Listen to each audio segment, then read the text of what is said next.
Bismillahirrahmanirrahim. Assalamualaikum warahmatullahi wabarakatuh.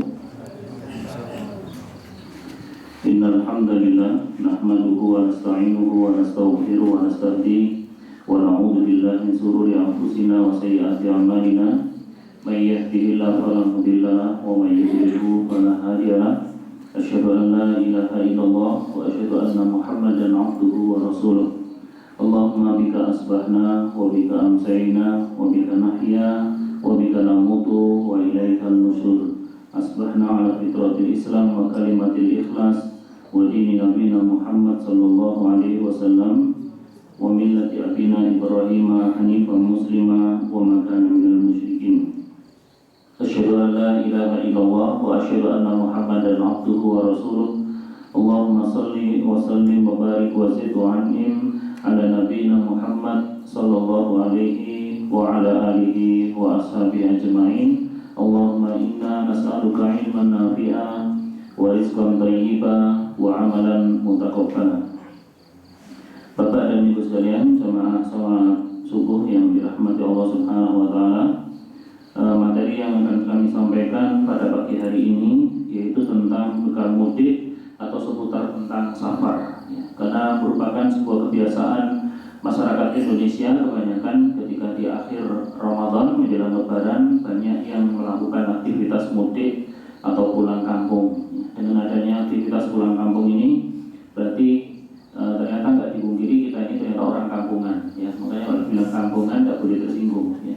Desa kampungan, karena memang banyak lahir di sana. Ya, ada nggak Bapak Ibu yang lahirnya jalur-jalur? Tidak ada, ya. Makanya nggak boleh tersinggung kalau dibilang kampungan, ya.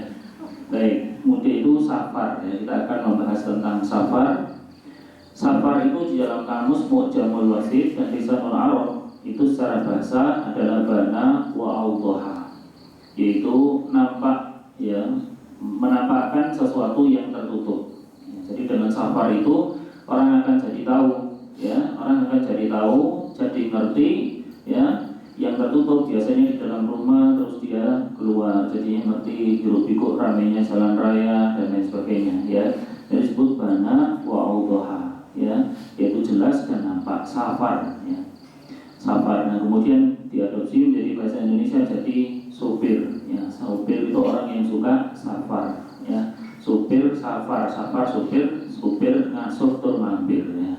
Ngasuhnya di masjid tadi, ya. Nah, itu arti safar.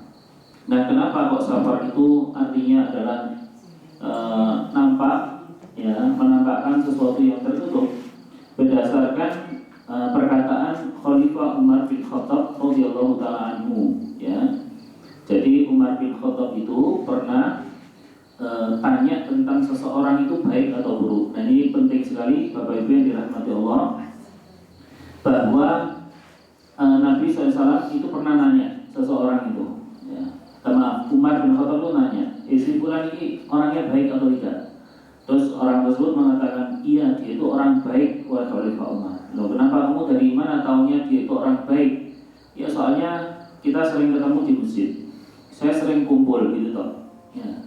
Kita nggak bisa memutuskan, ini kaitannya dengan kajian fikih safar, kita nggak bisa memutuskan seseorang itu baik atau buruk, ya, sebelum melakukan 3 hal.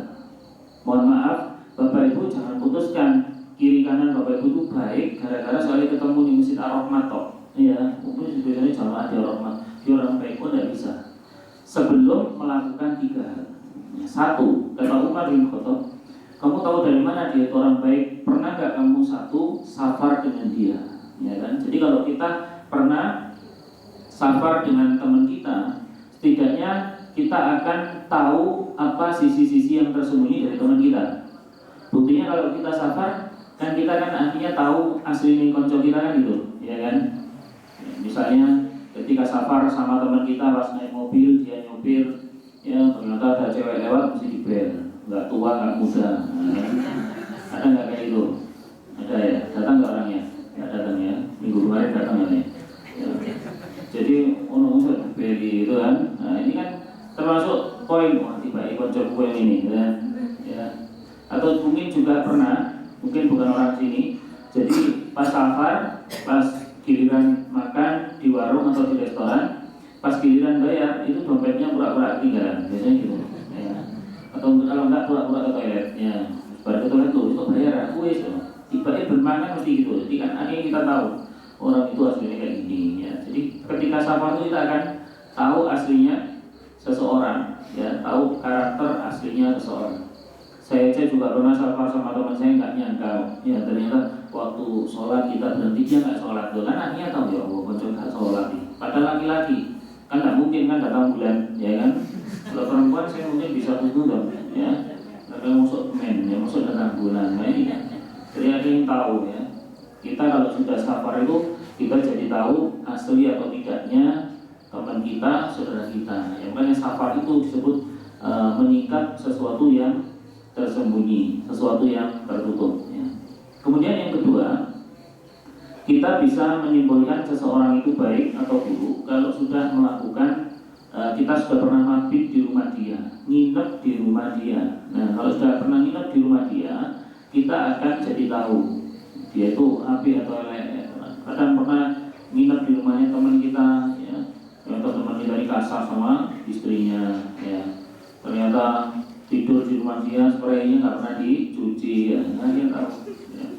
Ternyata wis telung jam nih mamanya nggak disuguhi belas ya, nah dia tahu ya. Jadi ketika kita mabit nginep di rumah dia, kita akan tahu ya sebetulnya orang ini baik atau buruk. Dan termasuk yang ketiga, kita ini bisa ngerti orang itu baik atau buruk kalau sudah melakukan muamalah dengan dia, transaksi dengan dia, baru kita bisa simpulkan iki wong apik wong elek kalau sudah bermuamalah ya, transaksi dengan orang itu ya, urusan hutang piutang ya. Jadi kita akhirnya tahu wah orang ini dibayar utang nggak tahu bayar, orang ini dibayar kalau hutang giliran jatuh tempo alasannya HP-nya trouble, pulsanya habis, nggak ada sinyal ya, ganti nomor ya.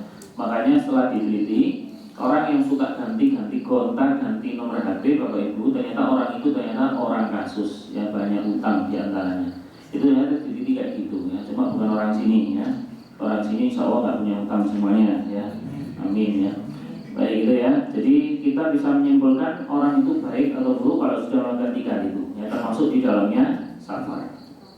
Bapak Ibu yang dirahmati Allah Subhanahu wa taala, di dalam hadis riwayat Imam Bukhari nomor 1804, Nabi SAW bersabda, as-safaru qit'atun minal adzab. Safar itu bagian dari siksaan.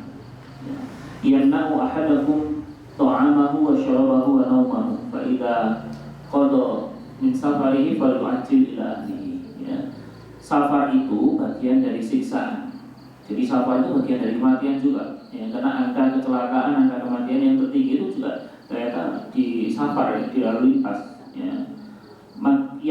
Yang mana dengan safar itu menghalangi orang itu dari makan, minum ya, dari tidur. Nanti kalau mudik kan gitu ya, makan jadi mau makan susah, pas rame-rame di tempat titik-titik rame ya kan.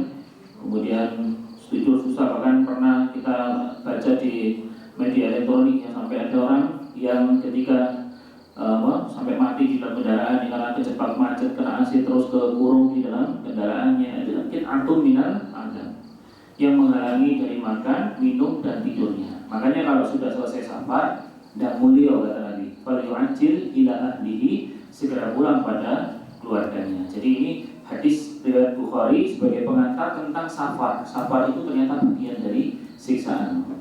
Bapak Ibu yang dirahmati Allah, kemudian kapan sih seseorang itu bisa disebut sebagai musafir? Para ulama berbeda pendapat. Imam Shona'ani dalam kitab Subul Salam itu menulis 22 pendapat kapan seseorang itu disebut musafir, bepergian. Ya, cuman kita nggak bahas satu persatu 22 pendapat ini. Kita cukup ambil 2 pendapat saja. Kalau kita bahas 22 pendapat yang dalam kitab Subul Salam nanti sampai menjelang buka puasa ya. Yang kita singkat aja. Kenapa kok kita singkat? Karena sudah banyak yang sampai di Sidratul Muntaha ya, alias sudah lihat triliun ya. Mulai duduk tadi sudah bismillahirrahmanirrahim ahya wa amut ya. Dibangun-bangun alhamdulillah alladzi ahyana ba'dama amatana wa ilaihi nusyur ya. Alhamdulillah orangnya sudah melek ya. seseorang itu disebut safar? Yang pertama, yaitu kalau sudah melakukan perjalanan sejauh 4 hari. 4 hari itu 16 farsa, 16 farsa itu 48 mil, 48 mil itu 85 kilo. 1 mil itu kan 1,5 1,6 kilo. Ya, itu disebut safar. Hadisnya riwayat Imam Bukhari dan Imam Muslim. Ibnu Abbas cerita, karena Nabi SAW yusalliyani wa yuftirani fi arda'ati burud fama fawqa dzalik. Nabi SAW itu melakukan beliau mengqashar sholat kalau sudah melakukan perjalanan 4 hari. Ya 85 kilo gitu ya. 85 kilo dan beliau mokel puasanya kalau sudah melakukan perjalanan itu 85 kilo 4 hari. Ini diantaranya pendapat dari Imam Syafi'i, Ibnu Umar, anaknya Umar bin Khattab, Ibnu Abbas, ya, sahabat Nabi SAW, pakar tafsir, ya, kemudian Hasan al-Bisri, Imam Malik, Imam Ahmad bin Hanbal, dan juga mazhab Imam Syafi'i mengatakan demikian. Jadi orang kalau sudah melakukan perjalanan 85 kilo itu baru disebut musafir. Ya, kurang lebih yang Malang Surabaya. Kalau sudah Malang Surabaya baru boleh mengqashar sholat. Kemudian pendapat yang lainnya, ada yang mengatakan ini pendapat Imam Abu Hanifah. Ya, cuma para ulama tidak menyetujui pendapat ini. Yang ada sebuah hadis yang diriwayatkan oleh Imam Bukhari, ya, la tusafirul mar'ah thalathata ayyam illa ma'adhi mahram.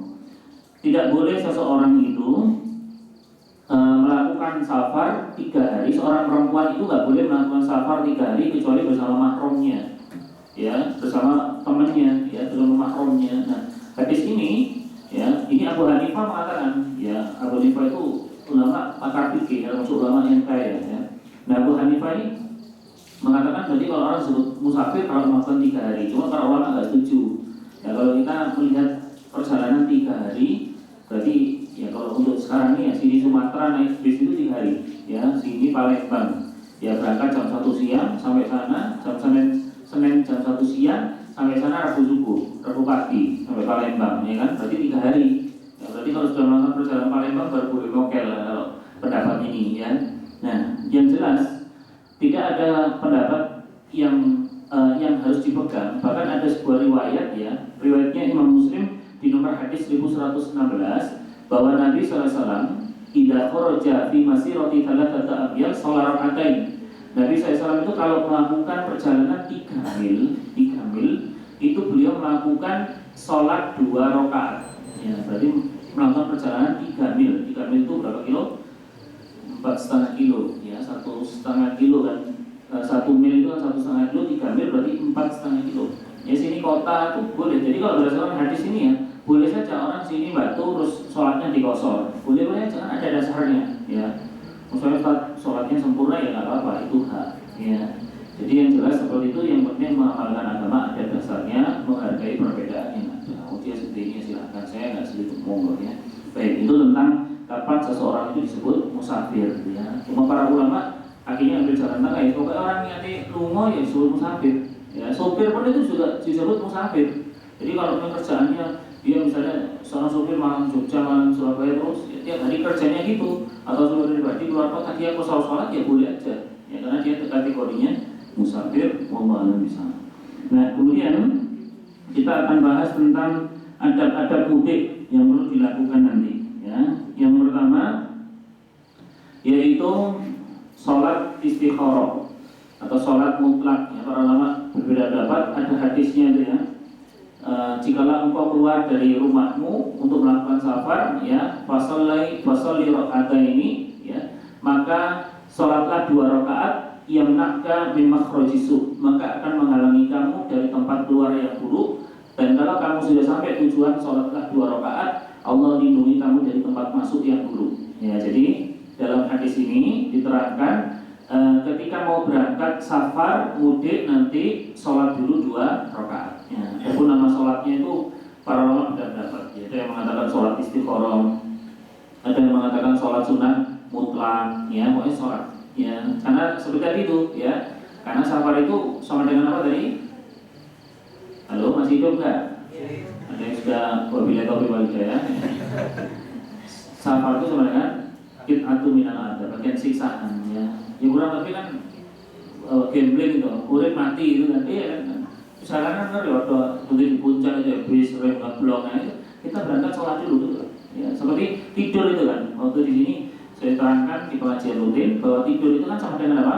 Mati. Ya, surat Az-Zumar ayat 42, ya, surat 39 42. Allahu yatawaffal anfus hina mautiha wallati lam tamut fi manamiha. Ya, Allah itu memegang nyawa roh seorang yang mati dan yang belum mati, rohnya itu dipegang oleh Allah ketika apa? Ketika tidur. Jadi orang pas tidur di pengajian itu rohnya lagi dipegang oleh Allah. Ya, rohnya dipegang oleh Allah. Ya, jadi hati-hati kalau nggak dikembalikan oleh Allah. Ya, jadi dipegang memang sama Allah itu dipegang. Ya, kalau Allah berkehendak dikembalikan. Ya, dikembalikan roh itu sehingga dia bangun lagi pas selesai pengajian. Jadi selesai pengajian dia baru bangun. Ya, ini lagi rohnya lagi dipegang. Ya, rohnya lagi dipegang. Ya, jadi tidur sama dengan mati. Makanya sebelum tidur diantara amalan-amalan itu adalah sholat terlebih dahulu. Biasa kan dia wudhu, sholat karena mau budal mati gitu loh. Ya, misalnya Bapak Ibu misalnya Pak ya, Bapak Ibu diberitahu kan ada penyakit yang memang sudah secara medis itu mati. Ya, maksud tetangga kemarin juga itu diantaranya kanker payudara itu kan, kanker payudara. Ya misalnya jadi ponis itu kan 3 bulan lagi mati gimana? Ini cuma amal toh kan, sholat, zikir, istighfar, obat, cuma itu toh. Lah anggap saja bahwa kehidupan Bapak Ibu ini diponis oleh Allah 3 bulan lagi mati gitu kan. Anda kalau sudah diponis seperti itu Anda selalu menghadapi hidup ini. Ya, Pak sampai diakusi sama karyawan sana, apa-apa kata kau mati. Pak sampai difitnah sama keluarga blok sana, enggak apa-apa. Saya mati juga nggak saya bawa, enak. Jadi kalau kata para ulama yang hiduplah seperti kau seolah-olah divonis dokter mati 3 bulan lagi, ya kan? Kalau kita seperti itu, spiritual kematian itu akan melekat dalam diri kita sehingga kita ini cuek dengan urusan-urusan dunia. Pak, anak sampai sakit Allah, tidak apa-apa, doa sama Allah semua. Pak, harta sampai dibawa orang ditipu, biar aja nggak saya bawa mati, nggak enteng, ya. Jadi enteng, nggak dibawa mati mau apa? Kalau sampai difitnah sana, ya enteng itu ya. Jadi sebelum mudik sholat dulu 2 rakaat ya. Kalau sholat istikharah juga boleh ya. Ada doanya itu Allahumma inni astaghfiruka bi'ilmika wa astaghfiruka biqudratika wa as'aluka min fadlika al-'azim wa taqdir wa aqdir, seterusnya ya, doa istikharah semoga dikasih yang terbaik ya. Itu maksudnya gitu. Ketika mau berangkat sholat dulu ya. Kalau naik bis ya semoga dapat bis yang terbaik ya. Bis eksekutif, air suspension, bodi Adi Putro ya, atau bodi Legacy ya. Morodadi Prima juga bagus ya. Jadi itu. Kemudian yang kedua, ketika safar nanti sebelum melakukan perjalanan, sodakoh dulu. Nah ini biasakan ya. Nabi SAW bersabda, as-sodaqotu tudhibunnal bala. Sodakoh itu bisa menolak bala, nolak musibah. Iya. Biasakan Bapak Ibu kalau mau safar, mau pergi ya, itu sodakoh dulu ya. Ada orang-orang kafir miskin, maksud saya fakir miskin ya, bukan kafir miskin ya. Jadi sodakoh, masukkan kotak amal ya, iya. Nanti siapa tahu ya, mungkin Allah takdirkan kecelakaan gara-gara sodakoh kita tadi. Allah lindungi ya. Ya Allah, tadi itu saja ini 90% nabrak itu. Oh mungkin gara-gara sodakoh tadi. Betul itu ya. Makanya biasakan sebelum bepergian itu bersedekah ya, supaya Allah tolak bala, supaya Allah menolak dari keburukan. Kemudian juga diantara etika mudik menyiapkan bekal di dalam safar ya, dalam mudik menyiapkan bekal sebagaimana firman Allah, dan tentunya bekal yang terbaik adalah bekal takwa. Surat Al-Baqarah 197, wa tazawwadu fa inna khairaz zadi taqwa, dan berbekallah karena sesungguhnya sebaik-baik bekal adalah takwa ya. Bawa bekal. Bapak Ibu kalau mau ke Jakarta bawa uang 2 juta, bawa 1 juta, kira-kira PP cukup untuk naik apa?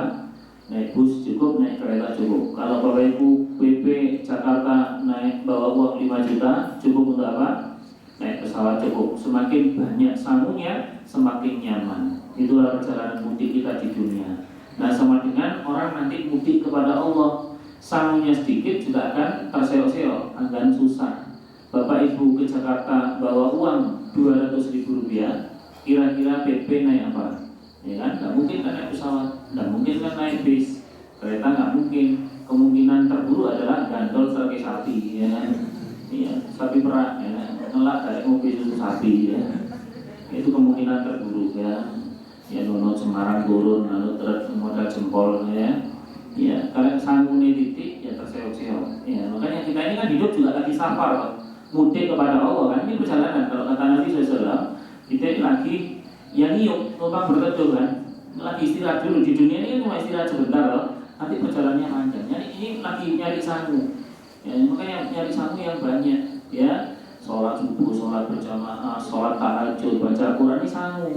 Ya, kalau sangunya banyak nyaman, ya kalau sangunya sedikit jangan berharap nyaman. Ada orang, ya, sodakonya masukkan kotak amal 5.000, jalur istri solihah, jalur anak taat semuanya, jalur sehat walafiat, sembuh dari sakit, jalur mati husnul khotimah, jalur masuk surga, karena surganya firdaus kali. Orang sodako 5.000 jalur macam-macam, ya. Ini minta 5.000 loh, ada nggak yang itu? Ada, itu tidak sendiri orangnya ya. Jadi yang 5.000 jalur macam-macam, ya. Ingin masuk surga, ingin sama Nabi, ingin anak sehat, ya sodakonya yang banyak gitu kan. Sodako 1 juta jalur macam-macam, ya wajar ya kan, sodakonya banyak ya. Kalau sodakonya sedikit ya, padahal sangunya sedikit minta macam-macam. Subuh wis keringan, jam 6 sholih fardu subha, asari cedek karo maghrib sholih fardu sarif, asari jam 5 jaluknya mlebu surga tanpa hisab lagi. Emang situ punya orang dalam makanya. Jalur penak gak belum sono, ingin masuk surga tapi nggak mau susah ya.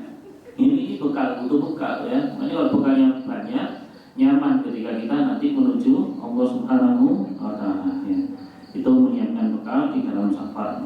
Kemudian yang berikutnya membawa teman di dalam safar ya. Di dalam hadis riwayat Bukhari nomor 2998, Nabi SAW bersabda, "Lau ya'lamun nas ma fil rihdati ma 'allamu ma safara raqibun bilailin wahdah." Andai manusia itu tahu apa-apa yang ada pada safar sendirian, bepergian mudik dirian, kalau kancani, mesti mereka nggak mau bepergian sendiri. Ya, makanya nggak disukai. Ya boleh-boleh aja, cuma nggak disukai. Ya kalau safar sendirian. Ya kalau nggak memungkinkan, ya gimana lagi ya, kedarurat. Kemudian yang berikutnya, yang kelima di antara etika mudik, kalau mudiknya bareng, ya beserta rombongan, maksud saya rombongan, ya.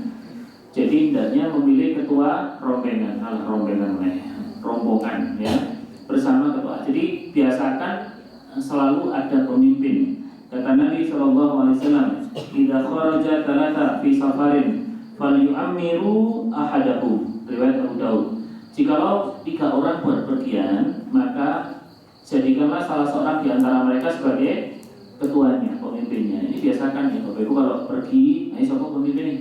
Sampai dia pimpin ya, kok makan nindi, kok sholat nindi, jadi ya kita harus nurut. Ya, pemimpin itu seperti apapun keadaannya itu harus kita taati. Kan ada hadis ya, isma'u wa ati'u wa inkan abdul habasyiyun ka'rosa uzarina, ruwono ta'atono, walaupun si ngongkon kamu yang nyuruh kamu itu seorang hamba budak yang kepalanya itu seperti zabinah wa kismis, ataupun kepalanya botak, kepalanya nggak baik, nggak usah oleh pada seseorang ya. Jadi seperti itu, harus kau taati, ya, harus ditaati. Nggak boleh misalnya ada imam sholat, ngomongnya elek, ya, terus ngomongnya rukuk, sana aja rukuk dewi, ya, nanti harus rukuk. Ya, itu makmum ini, itu ya, itu makmum kebanyakan MSG, ya, kebanyakan masjid, ya, harus ditaati. Termasuk pemimpin safar kan, ya, pemimpinnya kita sholat di sana ya nurut, nanti kita jamaah akhir ya nurut, gitu ya, biasakan. Repot ya, karena di Indonesia ini kebanyakan pelatihan leadership. Ya, sehingga semua berlomba-lomba ingin jadi pemimpin. Makanya mulai sekarang banyak-banyak ikut pelatihan followership, ya, menjadi pengikut setia, ya, menjadi makmum yang setia. Ya.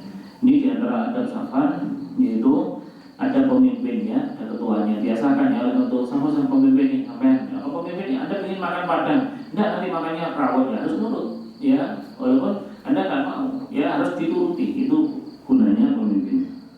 Kemudian yang keenam, menitipkan harta dan keluarganya kepada Allah Subhanahu wa Ta'ala. Ya, setelah Anda ikhtiar, ya Bapak Ibu sebelum mudik, ya nanti rumahnya listrik listriknya dimatikan, dicabut kabel-kabel, dikunci rapat-rapat, dan pastikan setelah Bapak Ibu mengunci rumah itu, Bapak Ibu tidak berada di dalam rumah itu. Ya, setelah itu titip sama Allah, ya, titipkan sama Allah. Ya. Rasulullah SAW bersabda bahwa Luqman berkata, Luqman al-Hakim, innallaha idza studi'a syai'an hafizahu. Allah itu kalau didiri sesuatu Allah jaga. Ya, satpam kalau didiri sesuatu lali biasanya. Nah, kalau Allah didiri sesuatu dijaga. Ya, jadi kalau habis dikunci titip ya Allah, ini perunas ya Allah, perumahan belum lunas, jaga ya Allah. Ibu ini bantu ya, ngetarani itu loh, lunas. Saya doakan mungkin perunas, cepat lunas rumahnya ya. Ya, jadi titip sama Allah, apa-apa titip sama Allah sudah dikunci, Allah hamba titip ya. Anak pergi juga gitu ya, titip ya Allah, jaga hidupnya anak hamba. Ya, ibu-ibu suaminya dinas luar kota, titipkan sama siapa? Allah, gak usah diawasi, sudah titip sama Allah, gak usah dikit-dikit di WA, sudah titip sama Allah, enak. Allah kasih apa penjaga gratis ya, CCTV jarak ya, malaikat buat gratis. Titipkan ya Allah, lindungi suami saya hamba, titip ya Allah, titip suami yang dinas luar kota, lindungi dari janda-janda genit ya Allah ya, titipkan sama Allah, jangan sampai tergoda ya Allah, jangan sampai suami saya selingkuh ya Allah. Hamba lebih ikhlas di madu daripada diracun ya Allah ya. Udah nggak usah diteruskan, nanti ibu buyar ya. Jadi itu titip sama Allah ya. Kalau mau mudik juga itu titipkan sama Allah hartanya. Jadi enak kalau kita titip sama Allah, itu enteng ya, enteng ya. Uang dibawa sama teman orang lain, ya Allah titip jaga uang itu, lindungi hatinya itu. Biasakan doa baik ya. Doa yang baik itu dikabulkan oleh Allah ya, jangan biasakan doa buruk ya. Ada orang dolim sama Anda, doakan dulu baik ya, nanti akan dikembalikan ada uang Anda ke orang lain, doakan baik, insya Allah kabulkan ya. Jadi itu titip dulu harta sama anak-anak kepada Allah. Kemudian yang berikutnya, sunnah berangkat pada hari Kamis jika memungkinkan. Di dalam peristiwa perang Tabuk, Nabi SAW itu berangkat pada hari Kamis pagi. Jadi kalau berangkat, berangkat safar itu ada dua, bisa pagi, bisa malam. Kalau pagi, Anda mendapatkan doa Nabi SAW. Ya, makanya tiap pagi ini Nabi selalu mendoakan. Ya, doa ini berlaku sepanjang masa sampai kiamat. Beliau mendoakan, Allahumma barik li ummati fi bukuriha. Ya Allah, berkahi umatku di waktu pagi. Jadi tiap pagi itu diberkahi oleh Allah. Ya, Anda subuh-subuh ke masjid dengar pengajian itu didoakan oleh Rasulullah SAW. Ya Allah berkahi. Jadi mendapatkan doa. Nah kalau malam, ya kalau nggak mungkin pagi boleh malam. Karena malam itu mendapatkan doa. Malam itu berdasarkan hadis riwayat Baihaqi ya, yaitu alaikum bidurja fa innal arda tutwa bil lail. Hendaknya kalian melakukan perjalanan di waktu malam hari, sungguh bumi itu digulung oleh Allah di waktu malam. Jadi perjalanan malam itu biasanya lebih cepat ya. Kalau malam Jogja, kalau siang itu lama aja 12 jam, 10 jam. Tapi kalau malam berangkat jam 8, insya Allah subuh sudah masuk Jogja kan? Jadi cepat ya. Makanya dianjurkan melakukan perjalanan di waktu malam hari. Kemudian ketika jalanan nanjak dan turun, Bapak Ibu, Nabi SAW bersabda, kunna idza sa'adna kabbarna wa idza nazzalna sabbahna. Kami kalau jalanan nanjak itu baca takbir, kalau jalanan turun baca tasbih. Ya, jadi kalau nanjak baca apa? Allahu Akbar, Allahu Akbar, Allahu Akbar. Kalau turun baca tasbih, subhanallah, subhanallah, subhanallah. Banyak zikir ya. Allahu Akbar, Allahu Akbar. Pas nanjak, pas turun subhanallah, subhanallah. Jangan pas nanjak mah wih, bodoh ini, wawi, malah banyak zikir kepada Allah. Makanya kan di jalan raya itu kan mengerikan ya, mengerikan. Memang saya sering ngalamin di jalan raya mobil yang Bapak Ibu kendarai, baik yang lunas ataupun kredit ya, yang Bapak Ibu kendarai itu bisa nyari pahala lewat mobil, bisa nyari dosa. Bayangkan sekarang ini kan banyak kan orang ngawur-ngawur. Ya, makanya di antara redaksi doa di dalam perjalanan bisa kita buat sendiri kan. Di antaranya, ya Allah, lindungilah kami dari ibu-ibu yang keriting kiri tapi belok kanan, gitu kan. Kan banyak yang ngawur-ngawur ya. Nah, ketika ada orang ngawur gitu, kita astagfirullahaladzim, la ilaha illallah, ya subhanallah, banyak istighfar, banyak zikir, dapat banyak pahala. Ya. Coba kalau kita nggak membiasakan zikir istighfar, berapa banyak perkataan kotor yang kita keluarkan dari mulut kita, ya kan? Orang ngawur kebun binatang keluar, terus keluar semuanya kan, tambah dapat banyak dosanya. Itu ya. Jadi kalau jalanan nanjak itu takbir, kalau jalanan turun hendaknya bertasbih. Kemudian yang berikutnya banyak-banyak berdoa di jalan ya. Nabi SAW di dalam riwayat Imam Baihaqi nomor 345 beliau bersabda, Salatun da'awat la turad. Ada 3 doa yang enggak ditolak. Yang pertama da'watul walid, doa orang tua. Jadi orang tua itu kalau berdoa didengar oleh Allah, dikabulkan. Makanya jangan ngomong ya, kalau kita sebagai orang tua jangan ngomong kecuali yang baik ya. Ngomong jelek aku enggak nurut, tak dongakno kecelakaan. Nanti kalau kecelakaan bener gimana? Kamu kalau durhaka sama bapak, tak dongakno uripmu soro. Nanti kalau soro sebenarnya gimana? Makanya dijaga ya. Wah, anaknya nakal ya biasa, anak nakal itu biasa. Ujian misalnya anak apalagi masih kecil sudah biasa, pasti nakal, betul itu biasa. Ya, kalau saran saya, mending nakal cilik dibanding nakal tuwek. Iya kan? Ada loh bapak ibu, wis tuwek sih nakal, wis tuwek itu sih hobinya main game. Iya, wis tuwek itu sih main PlayStation. Iya, ada. Wis tuwek umur 55 sih layangan. Ada, cuma orangnya nggak datang. Ya, sebelum kemarin meninggal kemarin. Itu kan telat nakal, ya, mungkin cilik nakal, no ya jarno ya pak, anak ikut cuek kulanan banyu ini, jarno si cilik, ini tuwek nakal, ya, itu diarahkan.